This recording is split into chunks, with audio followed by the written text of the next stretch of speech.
அப்போ இன்னைக்கு வந்து பார்த்தீங்கன்னாக்கா, பெண்கள் பாலியல் வன்கொடுமை out of control. Corruption out of control. Crime out of control. எல்லாமே அவுட் ஆஃப் கண்ட்ரோல். ஐயா ஸ்டாலின் சொல்றது தான் இது. ஏன்னா, அவங்க கிட்ட ஆட்சியே அவுட் ஆஃப் கண்ட்ரோல். எந்த ஆட்சியில இருக்கக்கூடியவும் கண்ட்ரோலும் இன்னைக்கு திராவிட முன்னேற்ற கழகத்துடைய கண்ட்ரோல்ல இல்ல அவங்களுக்கு.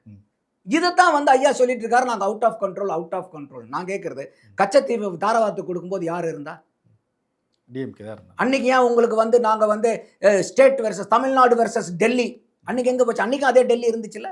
ஏன் அதுக்கு நீங்க போராடல? காவேரி தண்ணிக்கு உரிமைக்காக நீங்க போராடும் போது அப்ப ஏன் வந்து நீங்க ஸ்டேட்டுக்கும் டெல்லிக்கும் நீங்க ஏன் போராடல? அதே மம்தா இது கல்கட்டாக்காரங்க அப்ப இருக்கக்கூடிய காங்கிரஸ் தான் அப்ப ஆளுந்துச்சு. அவங்க சொன்னாங்கல்ல பங்களாதேஷ்க்கு ஒரு இடத்த கொடுக்கணுங்கும் போது கொடுக்க முடியாதுன்னு அவங்க நின்னாங்க. நீங்க கல்வி பொதுப்பட்டியலில் போகும்போது யாரு? காங்கிரஸும் டிஎம்கே தான் இருந்தாங்க. நீட்டை டேபிள் பண்ணது யாரு? காங்கிரஸ் தான். நம்மளுடைய திமுகவினுடைய minister of state Gandhi Selvan நாமக்கல்காரர். அப்பெல்லாம் எங்க சார் போச்சு உங்களுக்கு மாநிலத்துக்கும் ஸ்டேட் டெல்லிக்கும் உண்டான போராட்டம்லாம் எங்க சார் போனீங்க அப்போ?